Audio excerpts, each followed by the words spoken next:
Good evening. कैसे हैं आप लोग? आज हम एक बिल्कुल यूनिक टॉपिक पर डिस्कशन करेंगे और वो मेरी रिसर्च का एक पार्ट है। अलग अलग टॉपिक्स पे मैंने रिसर्च करी है और जो भी मैंने रिसर्च करी है उनमें से बहुत सारे वो सवाल हैं वो जिनके जवाब मैंने जानने की कोशिश करी। बचपन से जो सवाल मेरे दिमाग में उठते रहे और उनको इवेंचुअली काफ़ी टाइम के बाद धीरे धीरे करके मेरे को समझ में आता चला गया कि किसका क्या जवाब है। इनमें से काफ़ी चीज़ें ऐसी हैं जो किसी किताब में या कहीं पे भी लिखी हुई नहीं मिलेंगी और बड़ी मुश्किलों से, बहुत ज़्यादा चिंतन और बहुत ज़्यादा स्पिरिचुअल रिसर्च करने के बाद ही मैं इन नतीजों पे पहुंच पाया हूँ। एक जो क्वेश्चन मेरे दिमाग में हमेशा से उठता रहा, और क्योंकि कायस्थ परिवार में जन्म हुआ है और हमेशा से एक सवाल था कि कायस्थों के ओरिजिन को लेके और कायस्थों की हिस्ट्री को लेके जितना भी मैं जान सका वो एक जगह जाके रुक जाता है। करीब आप देखेंगे कि इस मिलेनियम जो सेकंड मिलेनियम रहा वहीं तक आपको हिस्ट्री मिलती है। उसके पीछे जाने में हमें काफ़ी दिक्कत आती है कि हमें काफ़ी चीज़ें नहीं मिलती हैं। सेकंड मिलेनियम में भी मुग़ल पीरियड की बहुत अच्छे से ये लोग गवर्नमेंट सर्विस में रहे और भाषा के जानकार थे। कोई भी नई भाषा आती थी उसको जल्दी से सीख लेते थे। जो भी नया रूलिंग गवर्नमेंट आती थी उसकी भाषा वो सीख लेते थे और फिर उसके हिसाब से ही उनको गवर्नमेंट जॉब्स वगैरह मिल जाते थे। मुग़ल आए तो उन्होंने उर्दू, फ़ारसी ये सब सीख ली। ब्रिटिशर्स आए तो उन्होंने इंग्लिश सीख ली। इस तरह से वो लगातार गवर्नमेंट जॉब्स के अंदर हमेशा एंगेज रहे। उससे पहले वो राजा लोगों के यहाँ पे दीवान का काम करते थे। पढ़ी लिखी जाति होने की वजह से वो ये राज कार्य में हमेशा इन्वॉल्व रहे। लेकिन उनका ओरिजिन क्या है, वो किस जगह से आए और कहाँ पे आए, इस बारे में काफ़ी मतभेद हैं।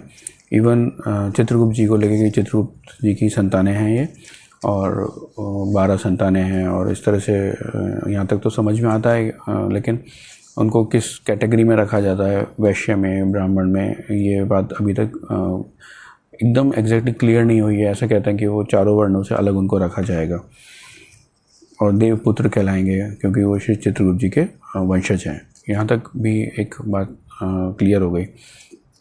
ओरिजिन की बात थी कि वो कहाँ से आए, तो कई लोग कहते हैं कि काया देश के लोग थे, काया नगरी में रहते थे। काया नगरी कहाँ है वो अभी किसी को नहीं पता कि उसकी एग्जैक्ट लोकेशन कहाँ है, वो कहाँ जगह थी। तो ऐसे कुछ सवाल थे। मदर से पूछता था, मदर ने जो मुझे इन्फॉर्मेशन दी उन्होंने कहा कि हम लोग रामचंद्र जी के वंशज हैं। इतना ही उन्होंने बताया कि हम क्षत्रिय हैं और रामचंद्र जी के वंशज हैं। यहाँ तक बात समझ आई। फिर एक क्वेश्चन होता ही है, सवाल जब रिचुअल्स आपको बोलते हैं कि आपको कलंदवाद पूजा करनी तो हमेशा उस बात से जुड़े हुए बच्चे सवाल करते हैं माता पिता से कि हम क्यों कर रहे हैं, हम लोग कौन हैं, कास्ट क्या होते हैं। तो यहाँ से ये सारी बातें बनती थी।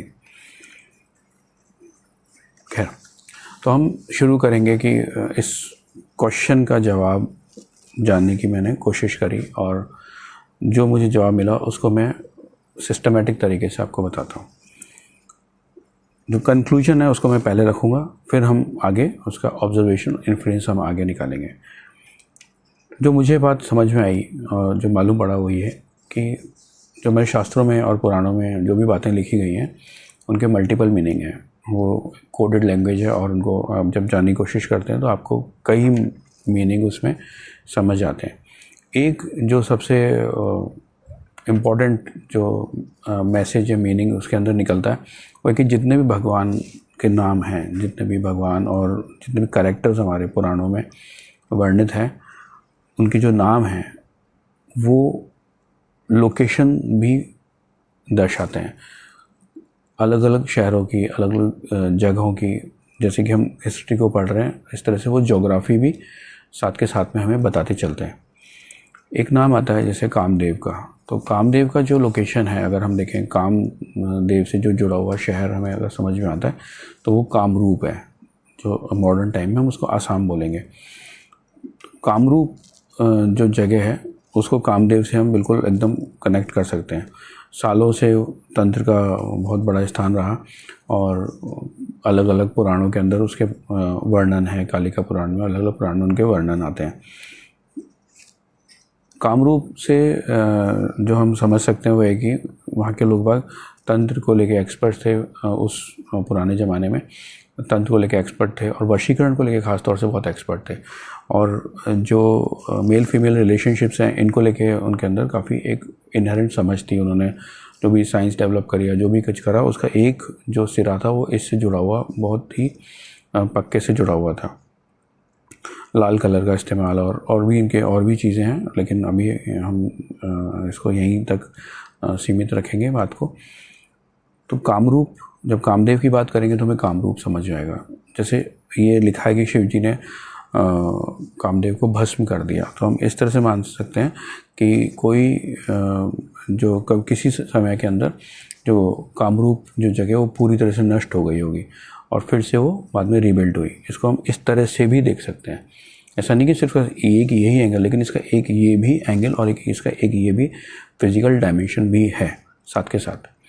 इसी तरह से अगर हम कायस्थों का अगर हम देखना चाहते हैं तो जो नियरेस्ट जो बात समझ आती है वो आती है, जैसे जो कायस्थों का जो ओरिजिन है वो श्री चित्रगुप्त जी से शुरू होता है। तो चित्रगुप्त जी जो हैं उनको अगर आप देखें तो चित्रगुप्त से मतलब समझ आता है कि कोई ऐसा सीक्रेट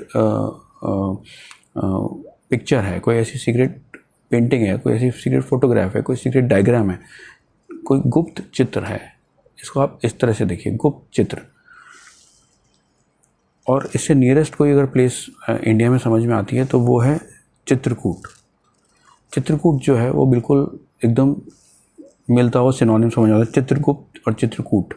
कूट का मतलब भी गुप्त ही होता है, कोड इज कूट।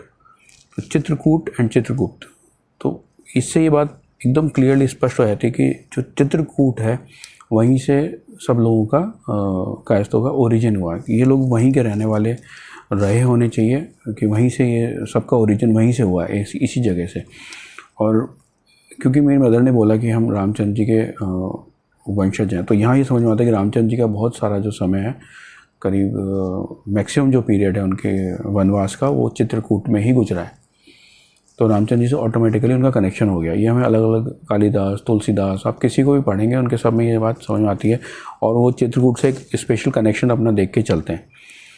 तो चित्रकूट और चित्रगुप्त एकदम बराबर दिखते हैं। ऐसा ही एक नाम का एक झरना भी है बस्तर में, चित्रकूटा करके, उससे भी इसका कनेक्शन अगर हम रिसर्च करेंगे तो ज़रूर निकल के आना चाहिए। लेकिन मोटा मोटा जो समझ में आता है वो ये कि चित्रकूट जो जगह है बुंदेलखंड की, वहीं से कायस्थों का प्रादुर्भाव हुआ, वहीं से ओरिजिन हुआ है कायस्थों का, फिर वो सब जगह फैलते चले गए हैं।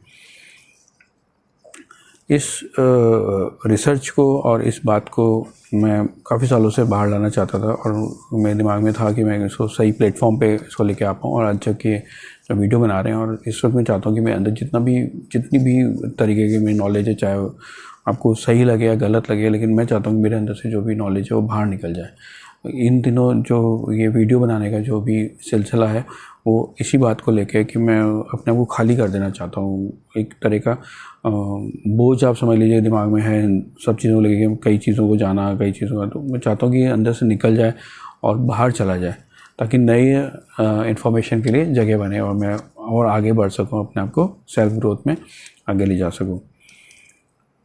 इस जो आज जो पर्टिकुलर इन्फॉर्मेशन मैंने ये शेयर करी है, इस पे मैं चाहूँगा कि और आगे विचार रखे जाएं और इस पे और आगे रिसर्च की जाए। कायस्थों ने एक और लैंग्वेज, एक लिपि, एक्चुअली लैंग्वेज तो नहीं कहेंगे, जैसे देवनागरी लिपि होती है, ऐसे उन्होंने एक लिपि, कैथी नाम से एक लिपि डिवाइस की थी, जो उनकी खुद से उन्होंने अपने हिसाब से बनाई थी। और इसी तरह की लिपि और इस तरह की लैंग्वेज मैंने नेपाल में भी देखी कि जो एक पर्टिकुलर कम्युनिटी होती है, वो लोग आपस में एक तरह की लैंग्वेज यूज़ करते हैं जिसमें चाइनीज़ और नेपाली दोनों का मिक्सचर यूज़ करते हैं वो लोग, और उनकी उसको एक कोड लैंग्वेज की तरह वो लोग आपस में यूज़ करते हैं, ताकि एक पर्टिकुलर जाति में वो भाषा चलती रहे और उनको एक तरह का एक आप कह सकते हैं अपर हैंड मिल सके बाकी लोगों के सामने। जब हम बात करें तो एक तरह का कोड लैंग्वेज में वो लोग उस बारे में बात कर रहे हैं।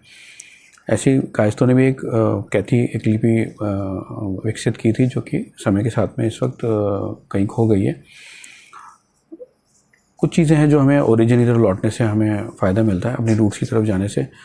मैं ऐसा नहीं कहूँगा कि हम चीज़ों की तरफ मॉडर्न टाइम्स में बढ़ रहे हैं तो आगे की तरफ हमें बढ़ना चाहिए, आगे की तरफ हमें हमेशा बढ़ना चाहिए। लेकिन अगर हम रूट्स की तरफ जाते हैं तो हमें कुछ ऐसी बातें मालूम पड़ती हैं जो कि हमें फ्यूचर में फ़ायदा करेंगी, ना कि नुकसान करेंगी। हमेशा जो पुरानी चीज़ें हैं वो हमेशा ख़राब नहीं होती, उनके अंदर बहुत सारी अच्छी चीज़ें भी हैं। इस विषय में भी मैं आपको और आगे आने वाले समय में बताने की कोशिश करूँगा।